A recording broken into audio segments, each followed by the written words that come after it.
presentar, somos verdaderamente un grupo que desea saber tu trayectoria. Nosotros es día festivo también, así que queremos Sí, estar conectados con la cultura. Por favor, danos claro que sí, Enrique. Un Sí, gusto, un cuéntame. placer estar con ustedes. Yo soy de las canteras filosóficas, ¿no? Soy filósofo. Mi formación es en la Universidad Católica. Yo soy doctorando en la Universidad Católica, tengo estudios de maestría en filosofía, mi licenciatura también la hice en la Universidad Católica. Llevé estudios de complementación pedagógica en la Universidad de San Marcos y una maestría en Derechos Humanos también en la Universidad Católica. Con respecto a mis estudios, también he sido profesor de latín en el Colegio Antonio Raimondi y he enseñado diversos cursos en la Universidad Católica de filosofía, ética. También estuve un tiempo dando cursos de filosofía moderna y contemporánea en la Universidad Católica Sede Sapienza. Y también fui profesor de la Universidad Telesub, cursos de ética y de introducción a la filosofía. Nos alegra saber todo ese gran recorrido tuyo. El título que yo tengo es correcto, ¿no? La Sí, sabiduría ese y es el el sentido título, de la Enrique. vida y de la Efectivamente, muerte, ¿no? ese Entonces, es el título. estás muy de Gracias. acorde con el día de hoy, ¿no? Porque es el Sí, Día yo de creo Todos que... los Santos, así que sin mayor Ajá, preámbulo te presento y eres dueño del tiempo. Por gracias, favor, le pido a te los agradezco muchísimo. asistentes que anoten, por favor, las preguntas por el chat, ¿no? El expositor las va a absolver.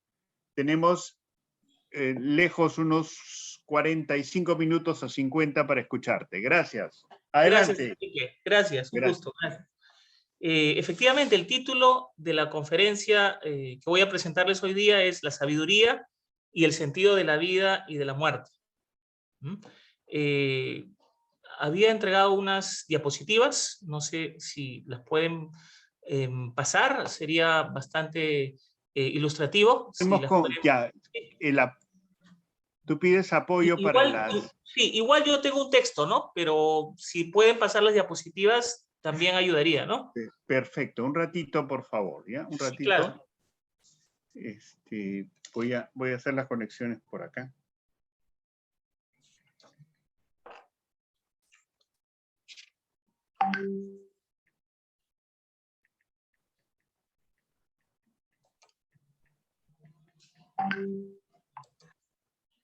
Vamos a ver qué me responde.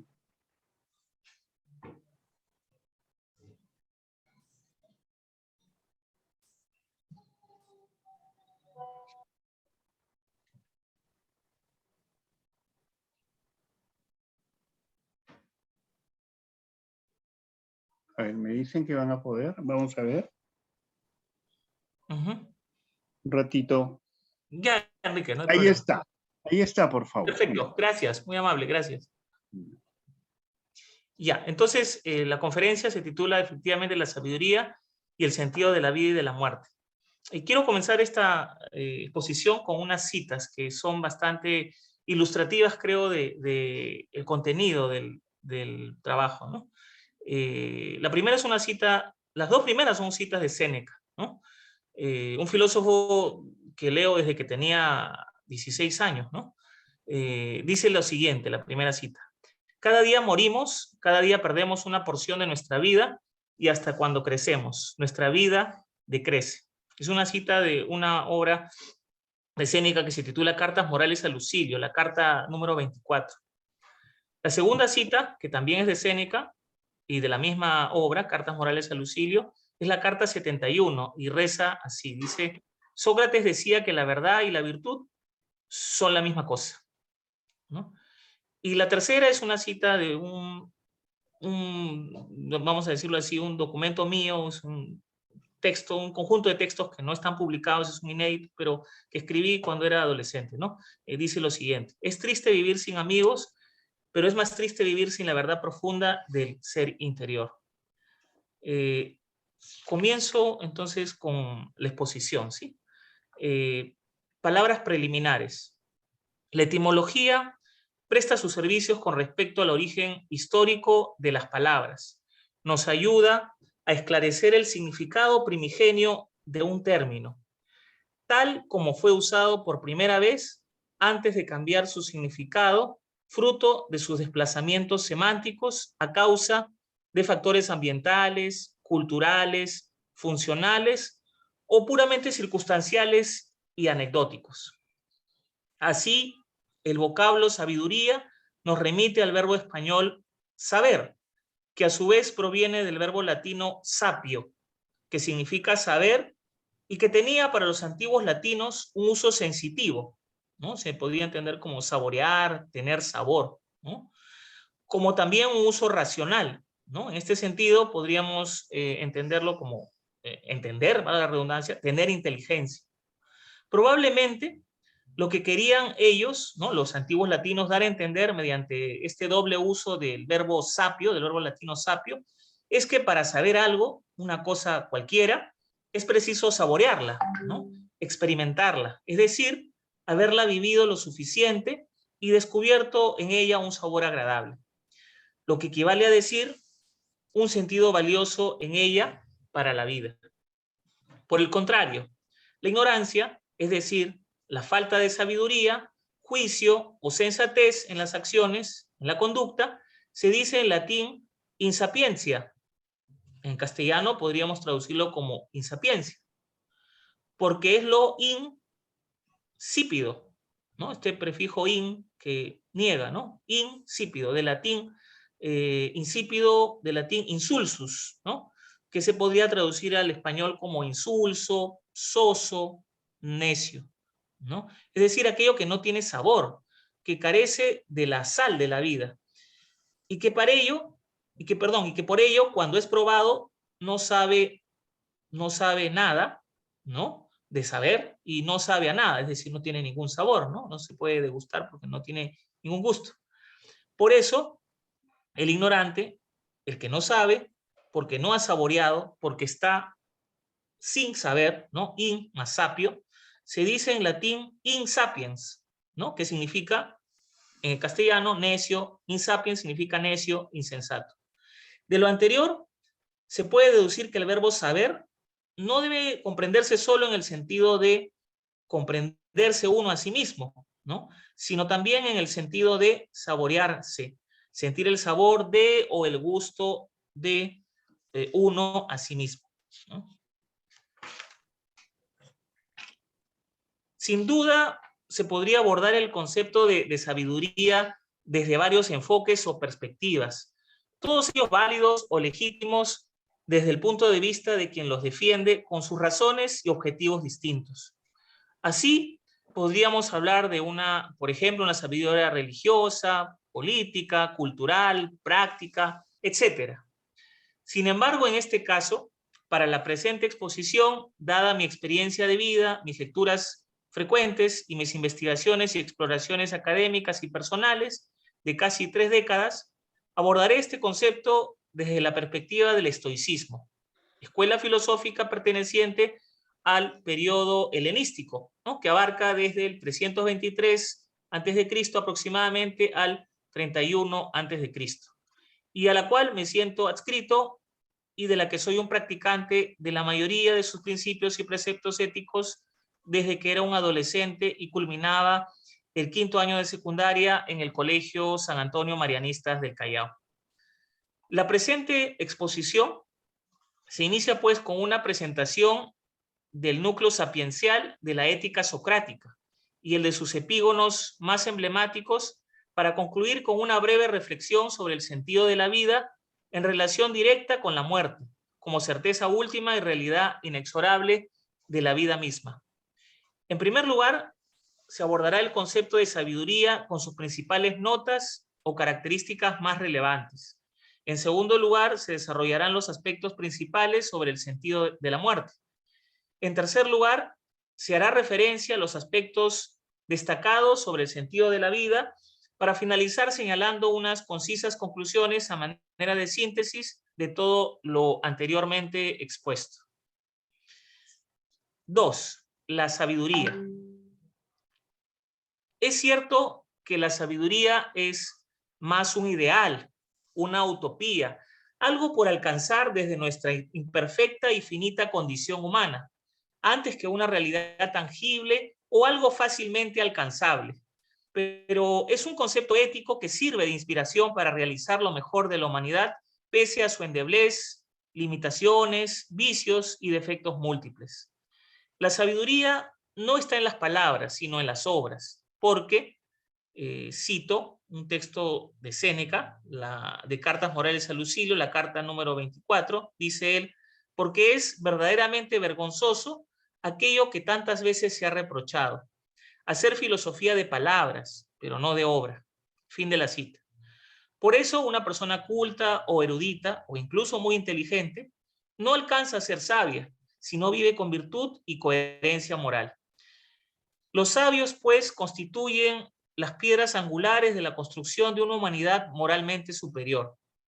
Ellos tienen el deber moral de auxiliar y sostener a los demás hombres, enseñándoles, señalando sus vicios y censurándolos y animándolos a vivir mejor sus vidas. Esto es, de manera más honrada, justa y razonable.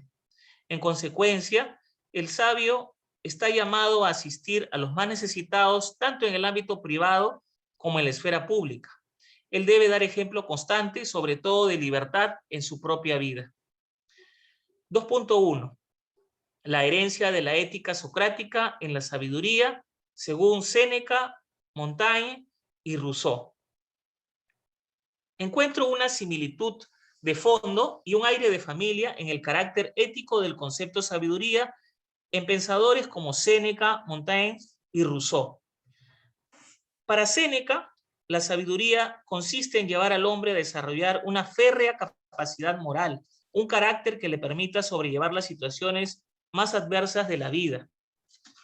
El sabio estoico aprende a estar satisfecho, casi diríamos contento, con lo que tiene, con lo que la naturaleza le ha proporcionado para poder vivir. Por ende, encuentra contentamiento en sí mismo. Se basta a sí mismo para vivir feliz, pero no para vivir. Para vivir le precisan muchas cosas, dice Séneca, pero para vivir feliz solo le hace falta un alma sana y elevada que sepa desdeñar la fortuna. Fin de la cita. Esto pertenece a la carta 9 de Cartas Morales a Lucilio. Así, la felicidad del sabio consiste en contentarse con la parte que la naturaleza le ha dado. La infelicidad, por el contrario, consiste en desear más y más, en no poner límite alguno a sus deseos. La felicidad se encuentra, pues, en el límite de los deseos una vez satisfechas las necesidades materiales y espirituales. Séneca aplica aquí el principio de medida o moderación en nuestras relaciones con las cosas. Resumiría este principio estoico afirmando que el hombre tiene siempre lo que necesita y lo que no tiene no lo necesita. Entonces, la noción del sufrimiento en la vida a causa de la no satisfacción o insatisfacción de múltiples deseos pasará más tarde a formar parte de las tesis centrales del voluntarismo schopenhaueriano, ¿no? Que a su vez también está influido por las corrientes hinduistas, ¿no? Como sabemos, ¿no? Y cuya ética, la de Schopenhauer, ¿no? Será deudora tanto de las ideas del filósofo cordobés de Séneca como de aquellas del filósofo de Königsberg. Me refiero a Immanuel Kant. El sabio rechaza el mal y busca el perfeccionamiento de su vida mediante el ejercicio constante de todo género de virtudes: la justicia, la prudencia, la templanza, la firmeza, etc. Sin embargo, el sabio estoico no es un ser humano insensible y tampoco busca la impasibilidad o imperturbabilidad absoluta de su alma. Muy alejada está la doctrina estoica de predicar un rígido ascetismo, aun cuando los que niegan valor a esta doctrina del alma hayan afirmado erróneamente lo contrario. Por otra parte, el sabio estoico no pretende adquirir bienes exteriores para ensanchar su ego y dar pábulo a su soberbia, a sus deseos desmesurados. Su vida es frugal y sus deseos moderados. Casi al final de la carta 9 a Lucilio, Séneca cita las siguientes palabras de Epicuro: si alguien cree que lo que posee no es bastante, será un miserable aunque sea el dueño del mundo. Fin de la cita. Además, el sabio se entrega a sus propios pensamientos, se repliega en sí mismo, se ensimisma, afirmará mucho más tarde, a mediados del siglo XX, José Ortega y Gasset, ¿no? Se entrega a sus propios pensamientos, el sabio queda en compañía de sí mismo como su mejor y más fiel amigo. Dice Séneca también aquí, es un placer, cito, es un placer permanecer consigo mismo la mayor cantidad posible de tiempo, cuando nos hemos hecho dignos de gozar de nosotros mismos. Carta número 58, de Cartas Morales a Lucilio también. Sin embargo, Séneca no olvidará decirnos que la soledad es odiosa y la compañía deseable, y desde su permanente concepción naturalista de la vida y las cosas, nos recordará que es la naturaleza misma la que se encargará de acercar a los hombres entre sí por sus afinidades naturales y profundas. Séneca nos invita a creer en una especie de, podríamos llamarla así, ley natural de afinidad afectiva, ¿no?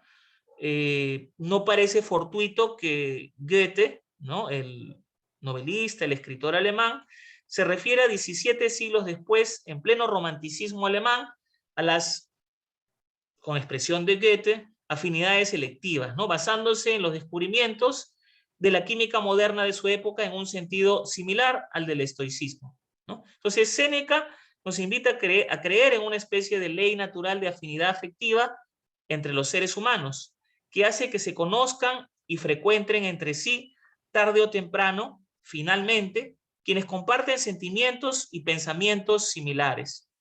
Como ha observado Schopenhauer, cito, los hombres de la misma disposición se reúnen tan pronto como si se atrajesen magnéticamente. Las almas hermanas se saludan desde lejos. Esta cita pertenece a un libro de Schopenhauer que es El arte de bien vivir. Por lo anterior, se entiende que el sabio se baste a sí mismo para ser feliz. Busca siempre el gran placer que procura para el alma una nueva amistad sincera y desinteresada. El sabio estoico se contenta, en efecto, solo consigo mismo. Puede estar y vivir sin amigos, pero los desea en tanto animal social que establece vínculos afectivos con otros seres humanos. No carece realmente de amigos. Tiene la capacidad de reemplazarlos y sufrir con paciencia la pérdida de un amigo querido. Para ser amigos, citando a Hecatón, Séneca recuerda que si quieres ser amado, ama. Notemos que esta sentencia senequista tiene una gran semejanza, curiosamente, ¿no?, con un pasaje bíblico que nos recuerda que no debemos hacer a otro lo que no queremos que nos hagan a nosotros. También nos sugiere el primer mandamiento cristiano: ama a tu prójimo como a ti mismo. De estas similitudes doctrinarias, podríamos aventurarnos a suponer una enorme influencia de la figura de Jesucristo, quien fue contemporáneo de Lucio Annio Séneca y murió cuando este último cumplía aproximadamente 37 años de edad. En la doctrina, podríamos suponer, ¿no?, una influencia entre la doctrina cristiana y la doctrina de los estoicos, además que eran escuelas filosóficas, ¿no?, de cierto contenido religioso que son las, entre otras doctrinas, estaban en boga en la época, ¿no? Entonces, podríamos suponer una influencia, ¿no?, en la doctrina de los estoicos postcristianos durante la época del Imperio Romano, bajo el mandato de Claudio y poco tiempo después de Nerón, ¿no? No hay que olvidar también de que Séneca fue preceptor de Nerón y estuvo, digamos, en la corte de Nerón y desarrolló gran parte de su filosofía y sus obras durante el reinado del emperador Nerón, ¿no? Por otra parte, ¿no?, la filosofía de Montaigne persigue el ideal de la sabiduría socrática, aquella que consiste en preocuparse por el cuidado del alma, por el bien moral y no por necesidades secundarias como pueden ser el placer sensorial, la fama o el reconocimiento social, la belleza corporal, la riqueza material o incluso el honor militar. Para él, para Montaigne, un conocimiento solo es útil y valioso en tanto que ayuda a vivir y morir mejor, es decir, solo si cumple su función moral para señalar cómo se debe vivir.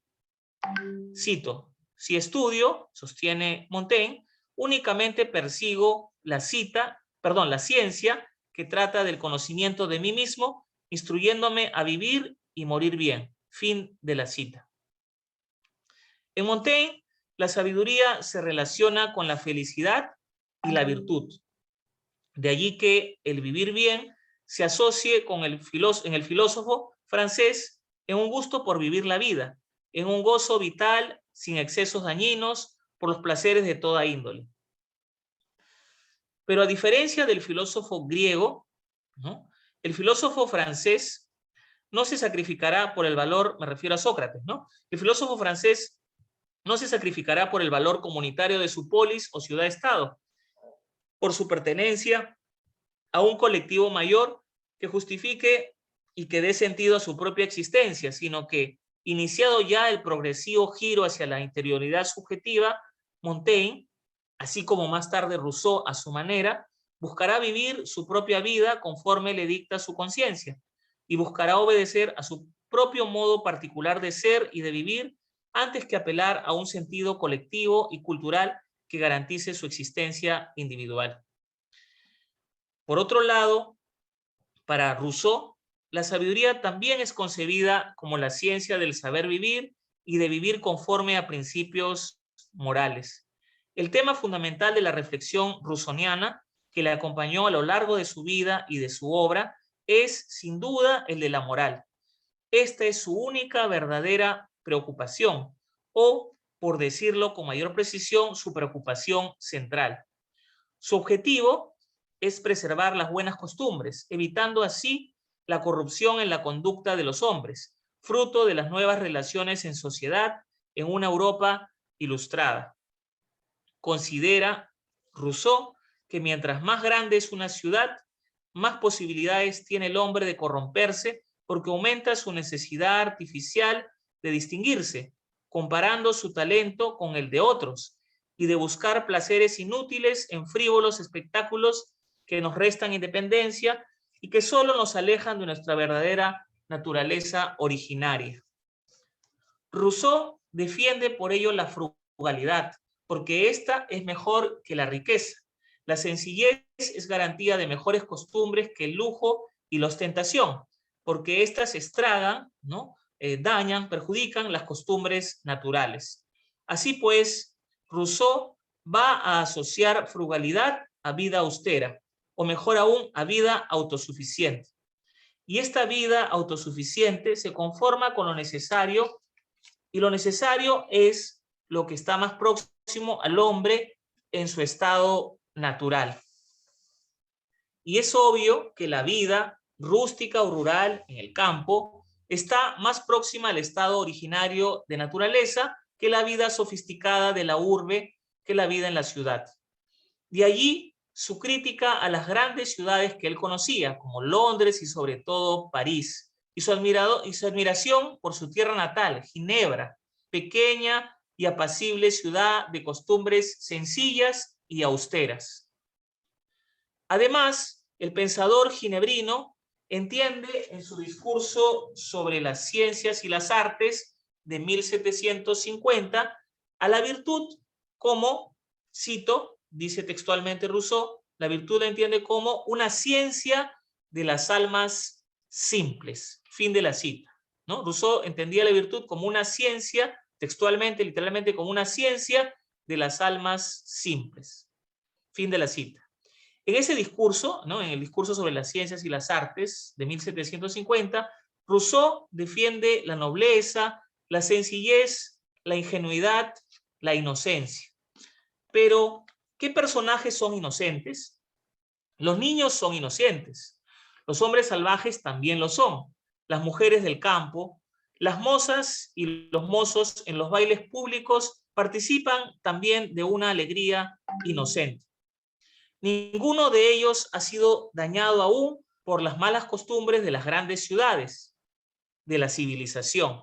Su ser, por ende, está más cercano a su constitución humana primordial, originaria. Todos ellos conservan intacta su bondad natural, su pureza de costumbres. Como se ha visto entonces, tanto para Sócrates como para Séneca, Montaigne y Rousseau, más adelante, la búsqueda de la verdad está impregnada de un impulso moral. No se pretende saber algo para ser poseedor de un conocimiento teórico privilegiado, ni mucho menos para ostentar o vanagloriarse por el hecho de tenerlo, lo cual alimentaría solo un vacío o un orgullo intelectual, pero no podría proporcionar felicidad real, duradera y verdadera. Tanto para Séneca como para Montaigne y Rousseau, herederos, como hemos dicho, de la sabiduría ética socrática, el autoconocimiento o conocimiento de uno mismo significa una garantía para legitimar cualquier otro conocimiento posible. Por ejemplo, de un conocimiento técnico, científico, práctico, instrumental, etc. Bajo esta perspectiva, solo un conocimiento que ayude a ser mejor persona, mejor ser humano, porque ayuda a aquilatar lo que interiormente nos realiza y constituye en profundidad, será un conocimiento realmente valioso. Solo si un conocimiento, cualquiera que sea, ayuda a saber cómo vivir mejor, será entonces un conocimiento realmente útil, digno de ser aprendido y aplicado en la vida. 2.2. Autoconocimiento, felicidad y verdad moral en el sabio. El autoconocimiento está muchas veces asociado a otro concepto griego fundamental, el de autarquía, que a su vez está vinculado con el ideal del sabio en el periodo helenístico. La autarquía no es otra cosa que el gobierno de uno mismo. Y si se gobierna a sí mismo el sabio, eso significa que es verdaderamente libre, pues su libertad es interior y no depende de factores ajenos a ella que se le interpongan en el camino. Por ende, en el disfrute de su libertad interior, el sabio puede ser feliz porque no necesita de nada externo para llegar a serlo, aun cuando los bienes exteriores, como ya lo señalaba con claridad Aristóteles en su Ética Nicómaco, pueden ayudarle a vivir con mayor comodidad desde un punto de vista material. La felicidad del sabio radica en una especie de lógica interior que se fundamenta en una coherencia ética.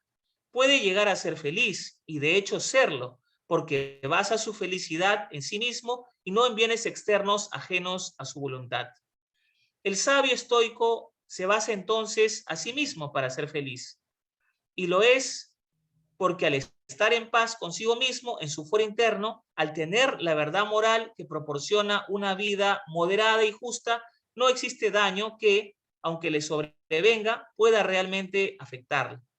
Un sabio es, cito, un hombre que, gracias a la interiorización de las 4 virtudes, vive una alegría perpetua porque goza de 3 excelencias: la grandeza de alma, la confianza en sí mismo y la seguridad respecto a las cosas del mundo.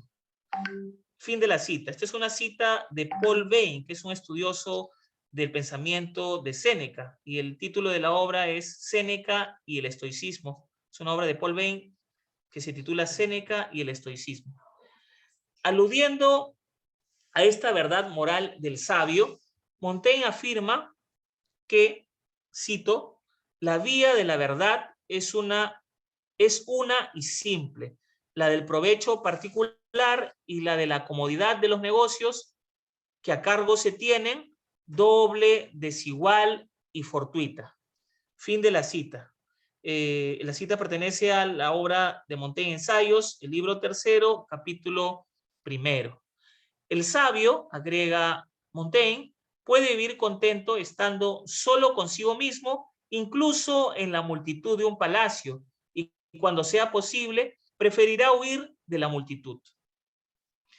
Pertenece este pensamiento, ¿no? Es un parafraseo de Ensayos, libro primero, capítulo 38. Como ya hemos señalado, la sabiduría consiste para Montaigne en saber vivir y en saber morir. También en vivir tranquilos y felices, no en acumular más conocimientos, como si se tratase simplemente de un asunto de erudición o de ser más culto porque uno ha leído más libros que otros. Asimismo, Rousseau critica el ideal ilustrado del saber enciclopédico que se basa en la acumulación de conocimientos carente de desarrollo personal. Por eso prefiere, como ya se ha afirmado, la vida natural y sencilla del campesino a la vida moderna, lujosa, artificial y sofisticada de la ciudad. El exceso de razón, considera, estraga las costumbres naturales y se aleja de la espontaneidad de los sentimientos del corazón. Rousseau nos propone, por ello, complementar la educación de la razón con la del corazón, en un intento por desarrollar una visión holística, integral y multidimensional de la naturaleza humana. Sin embargo, el uso de la razón sí es necesario, fundamental, aunque no sea suficiente por sí solo, ni posea un valor absolutamente autónomo para vivir mejor. No olvidemos que en una concepción estoica de la sabiduría, la razón entonces juega un rol protagónico. Esta es la facultad que permite organizar, regular, contener y morigerar las humanas pasiones que nos pueden conducir a cometer vicios, esto es, enfermedades del alma o malos hábitos que afecten el equilibrio o armonía natural de nuestras acciones. La virtud, concebida como una disposición ética que nos permite vivir mejor en cuanto seres humanos, y no solo ni principalmente el conocimiento teórico, científico, técnico, como el que prima en nuestra época globalizada digital, es lo que realmente importaría cultivar para que el sentido de una vida humana sea pleno, para que tenga verdadero valor humano. De esta manera, la virtud, entendida como justicia o moderación en el sabio, prevalece a la obligación y es éticamente superior. Posee mayor fuerza moral, ya que el hábito de hacer lo que perfeccione interiormente a uno mismo y que lo constituye en esencia como su carácter, es de hecho mucho más importante que ser fiel al cumplimiento de una obligación que manda externamente frente a terceros. Es decir, si no se cuida el alma y persigue su perfeccionamiento interior, de nada vale aparentar o fingir frente a terceros que nos preocupamos o que nos importan sus intereses. Si no cuido mis propios y verdaderos intereses, es falso simular que busco ser veraz y sincero ante los demás. Así, la obligación frente a terceros se funda, pues, en Montaigne, en la virtud concebida como la coherencia con uno mismo.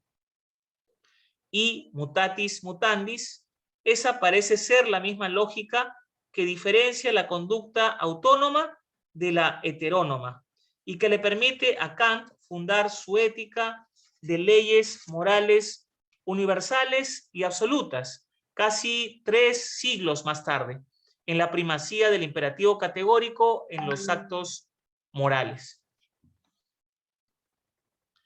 2.3. Fortuna, firmeza de carácter y ataraxia. La fortuna favorece o perjudica a veces la felicidad humana. Nadie puede evitar lo imprevisto o inesperado, que afecta a todos los hombres, incluso a los nobles y también, obviamente, al hombre sabio. Sin embargo, al sabio estoico lo protege de los golpes de una eventual fatalidad, su actitud serena ante la vida y sobre todo su virtud. Como afirma Séneca, cito, la fortuna no quita sino lo que dio. Como no da la virtud, tampoco la quita. Fin de la cita. Pertenece a la obra de La constancia del sabio. Libro quinto, apartado cuarto. Mientras la mayoría de los hombres ven alterada en demasía su razón por el influjo de sus pasiones, al sabio el predominio de su razón sobre sus pasiones hace que éste pueda mantener esencialmente intacto su juicio. El ánimo del sabio estoico permanece imperturbable, pues ha cultivado dentro de sí la ataraxia, es decir, la imperturbabilidad, la inmutabilidad, impasibilidad o tranquilidad del alma. Tendrán lugar los grandes acontecimientos y las múltiples circunstancias, a veces buenas y felices, otras veces negativas y tristes, pero su alma podrá permanecer incólume, no será esencialmente perturbada por todos ellos. El sabio siempre sabe mantenerse firme ante las adversidades. La firmeza, señala Montaigne, debe aplicarse principalmente a soportar con ánimo los inconvenientes irremediables. Fin de la cita. Ensayos, libro primero, capítulo 12. Por su parte, Rousseau estima que el verdadero sabio no es inmune a las pasiones, pero es el único que ha sabido, y en esto consiste su valor y grandeza, en una lucha sin cuartel, someterlas a todas, oponiéndoles sus contrarias, así como el piloto adelanta con vientos contrarios. Fin de la cita, ¿no? Pertenece a la obra Las Confesiones de Rousseau, ¿no?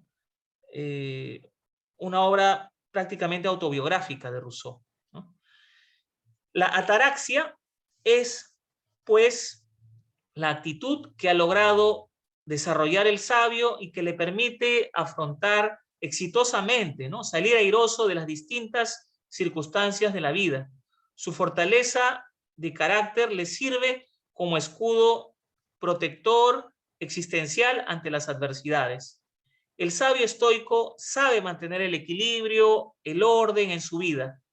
Es capaz de ejercer un dominio sobre sus pasiones que afectan a todos siempre, pero no de la misma manera, en la misma medida.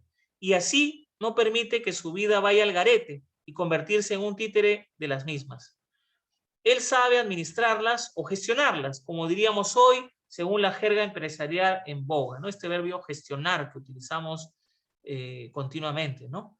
De la manera más oportuna y conveniente para la máxima salud, bienestar y felicidad de su propia alma.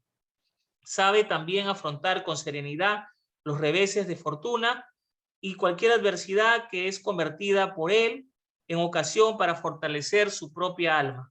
Porque como sostiene Séneca, has de conocer al piloto en la tempestad, al soldado en el combate. ¿Cómo puedo saber el ánimo que tengas al soportar la pobreza si abundas en riquezas?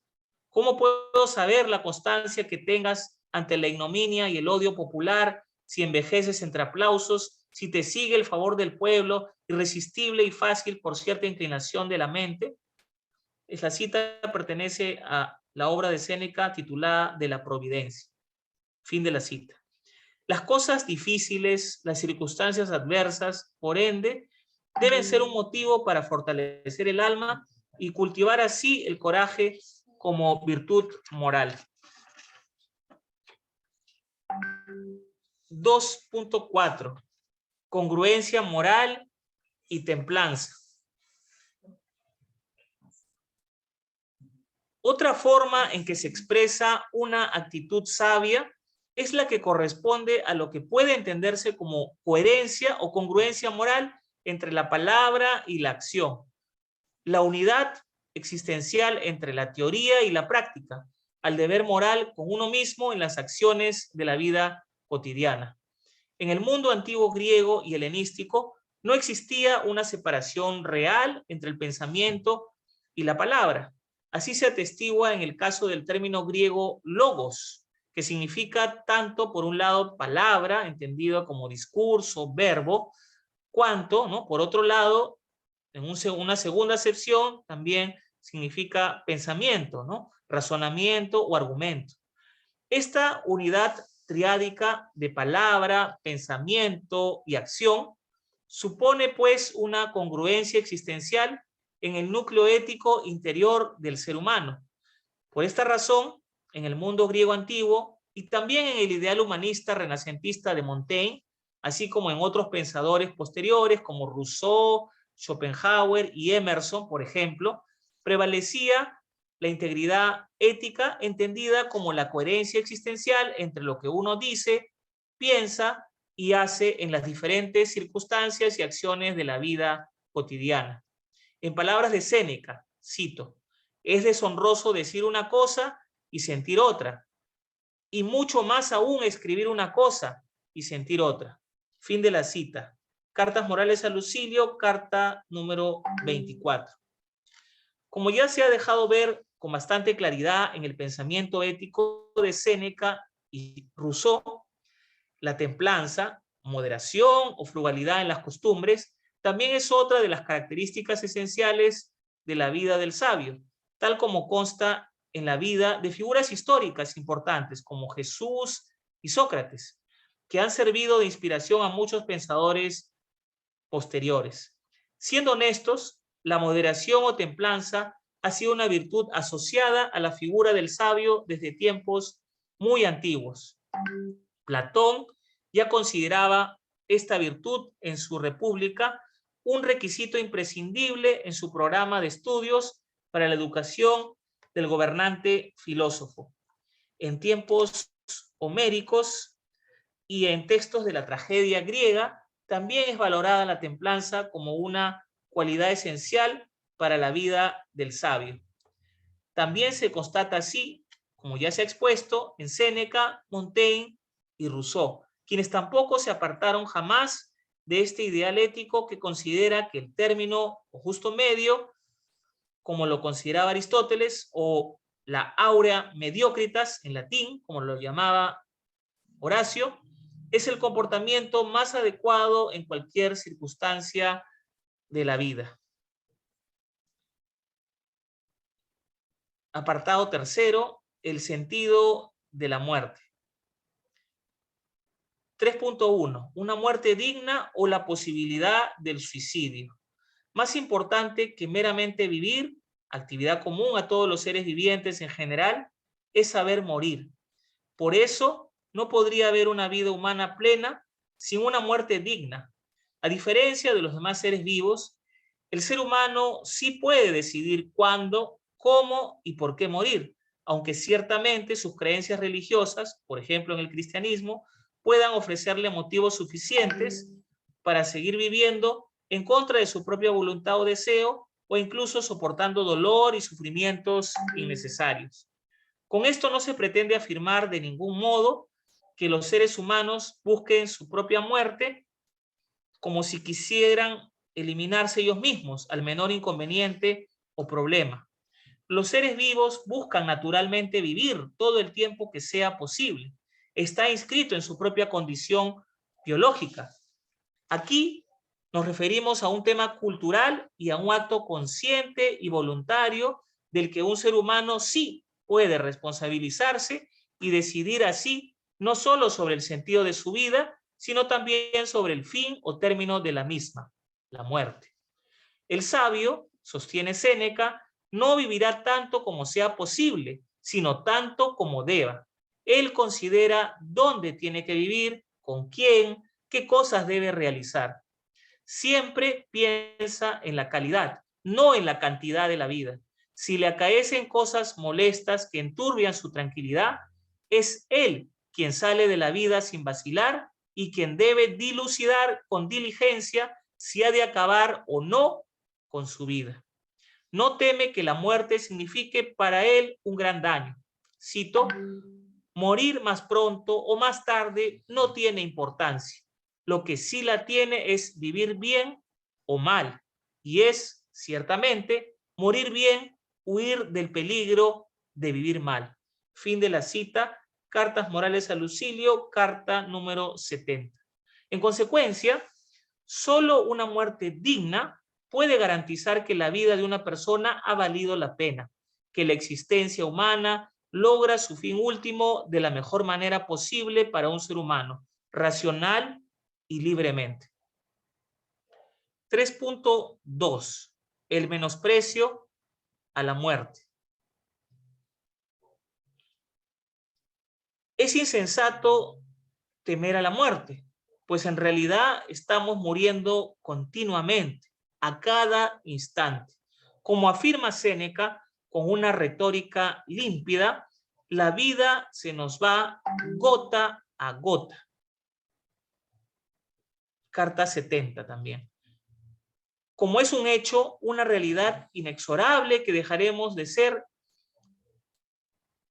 en algún momento de nuestra existencia, ¿no? Es una realidad inexorable que abandonaremos este mundo en algún momento de nuestra existencia.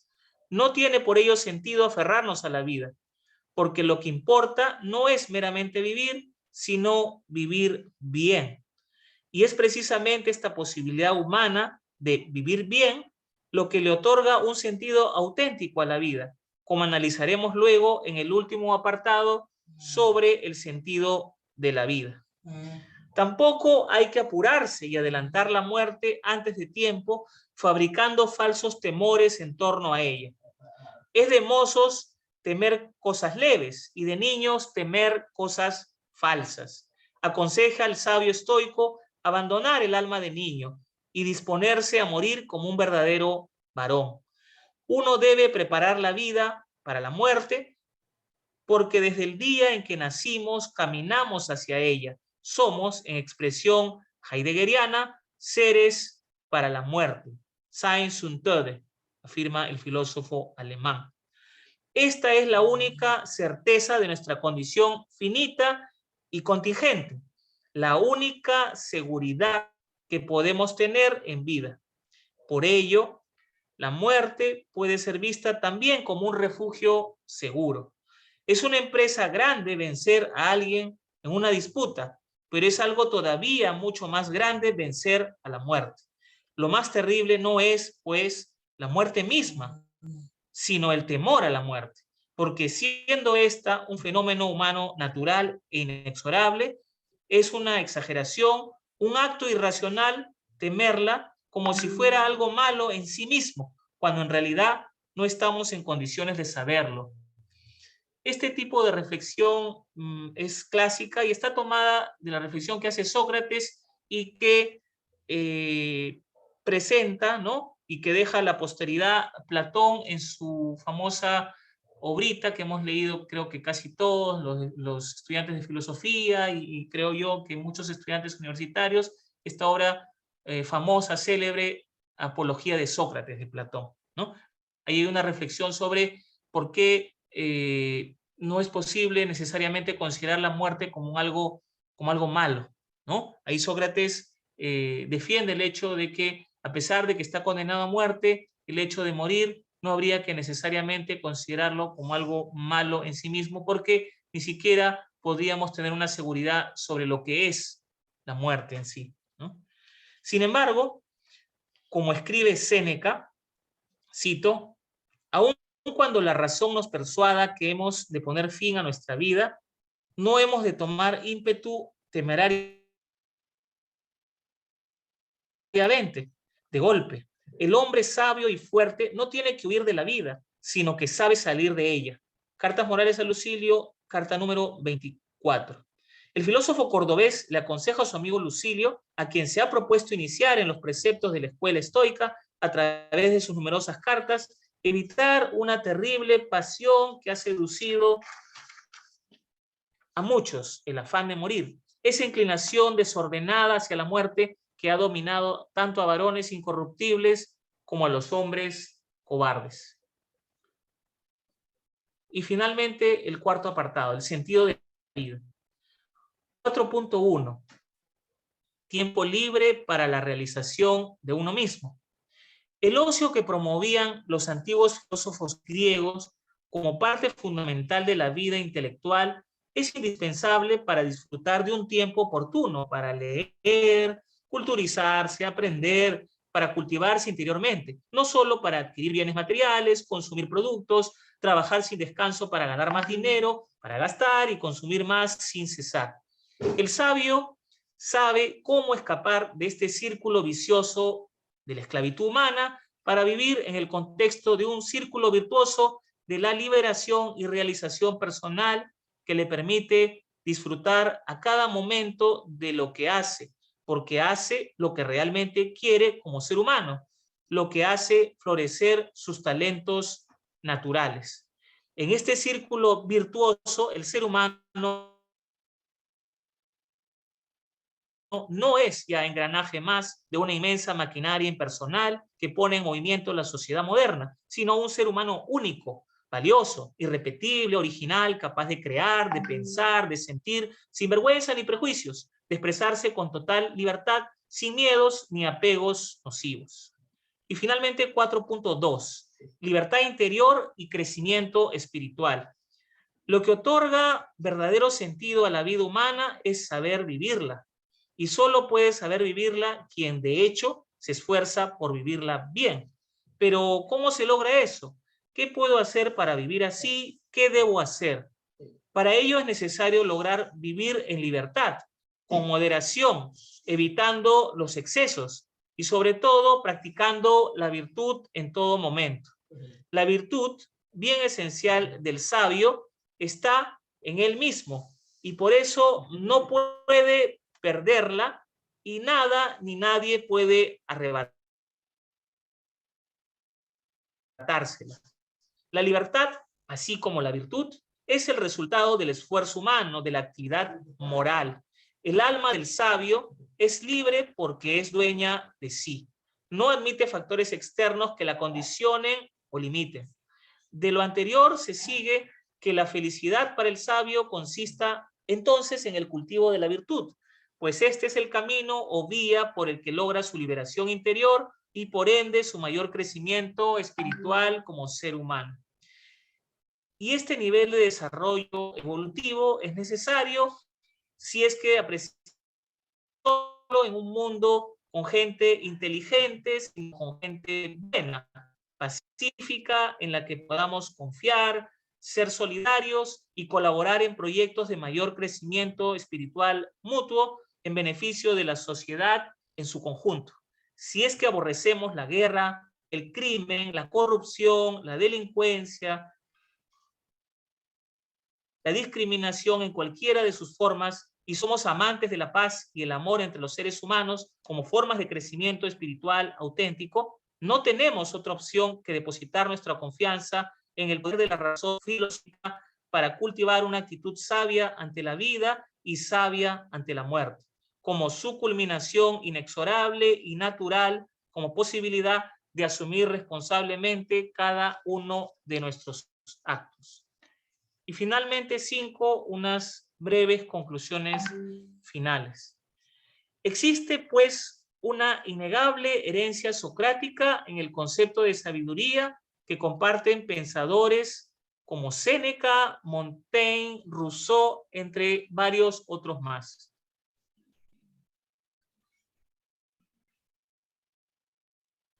Del saber vivir y saber morir, que está íntimamente relacionada con los conceptos de virtud y de felicidad que se articulan mediante la importancia que tiene el conocimiento racional, complementado con el rol de los sentimientos, como sostiene explícitamente Rousseau. El sabio estoico posee varias cualidades morales, entre las que destacan su sentido de independencia o autonomía, autarquía, su actitud alegre y serena, ataraxia ante la vida, su integridad o coherencia moral en sus actos cotidianos, la moderación de sus costumbres, la firmeza de su carácter, su capacidad para sobreponerse a los golpes de la fortuna, entre otros.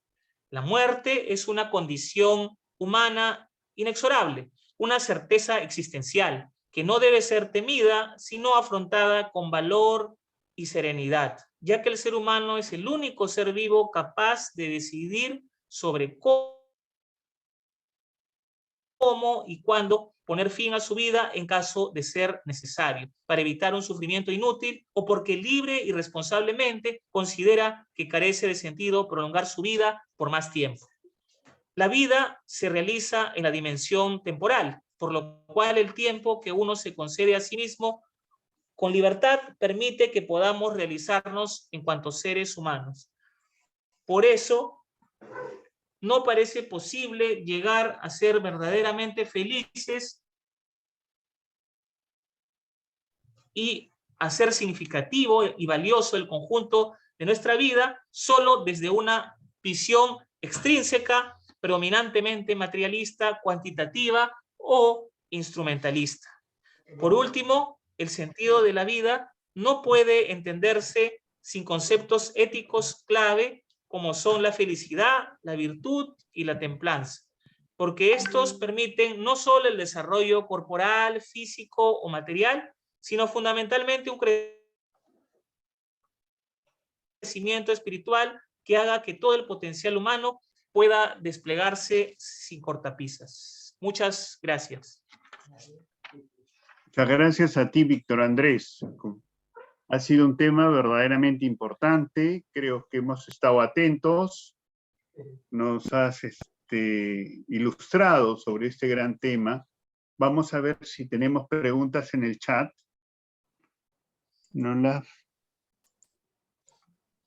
Perdón, el chat.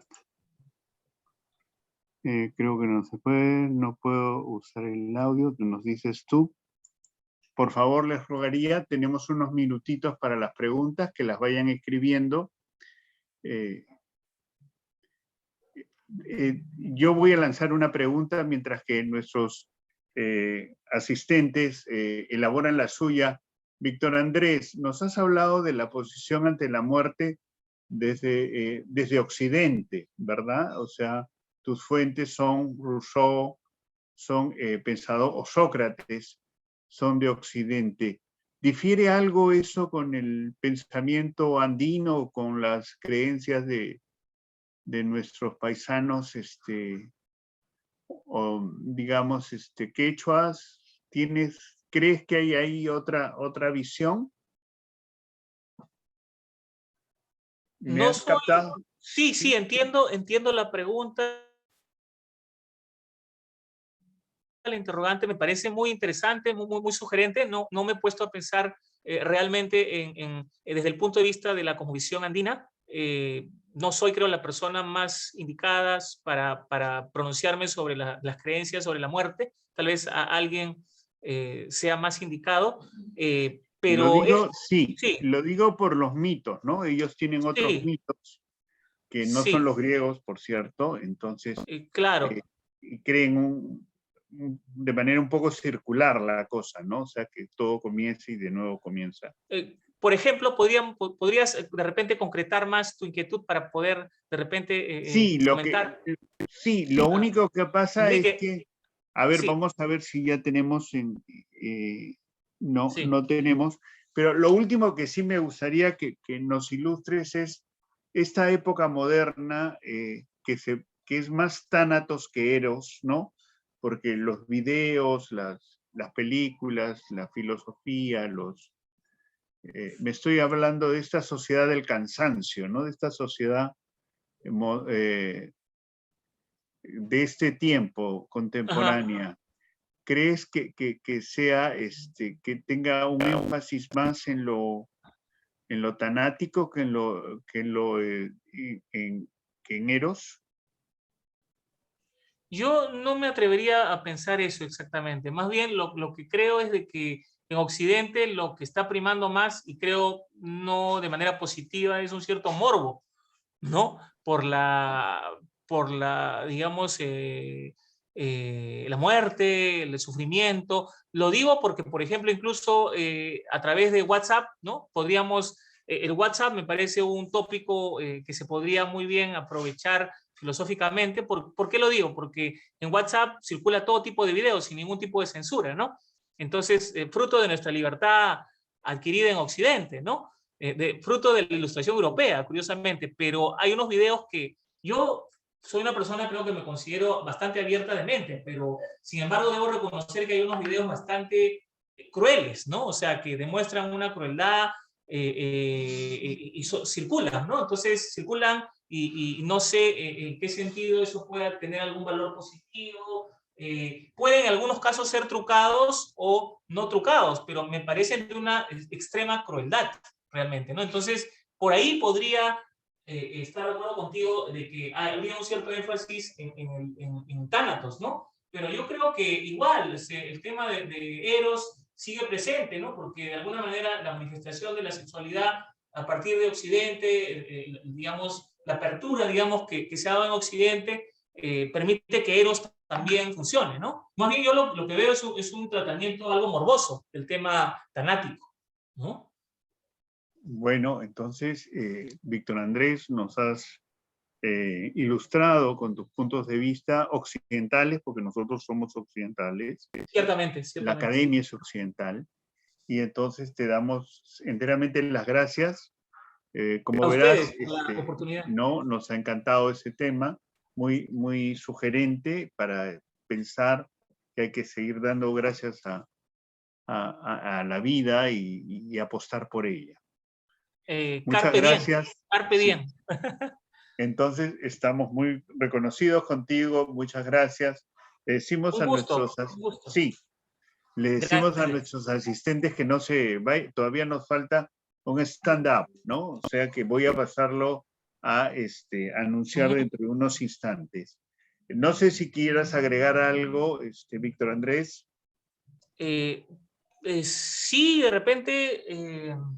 Recomendarnos algo, algún... algo breve, ¿no? Yo creo Sí. que este tema de la sabiduría, o sea, esta exposición que he realizado hoy día, la lectura del texto que tengo en realidad es un texto que he trabajado durante muchos años, ¿no? O sea, puede parecer relativamente simple, pero leo a Séneca desde que tenía efectivamente 16 años y digamos, la construcción final del texto obedece a varios momentos, ¿no? De mi propia vida intelectual, académica, incluso la reflexión sobre la muerte es algo que también, digamos, me preocupaba desde que era adolescente, ¿no? Y ciertamente, digamos, pienso que este enfoque del estoicismo con respecto a la muerte resulta muy saludable en estos tiempos tan inciertos, ¿no? De COVID-19. Eso es lo que yo podría decir, ¿no? Le permite a uno darle una cierta fortaleza a pesar de la inseguridad, la incertidumbre, ¿no? En estos momentos en que vivimos, ¿no? No en vano creo que los estoicos también hablan de la filosofía como un objetivo de ella, como cuidar la salud del alma, ¿no? Y creo que es tanto importante cuidar la salud del alma, que lo puede hacer la religión también, ciertamente, pero también la filosofía con una sana actitud crítica, ¿no? Eso es lo Muchas que... gracias, Víctor Andrés. Gracias, Enrique. Gracias por la invitación No, nuevamente. la verdad, nos ha encantado tu exposición. Gracias. Entonces, vamos a ver, no tenemos aplausos ni grabados, pero te damos las gracias infinitas. Lo asumiré con actitud estoica, como siempre. Ok, gracias. Gracias, Muy bien. Enrique.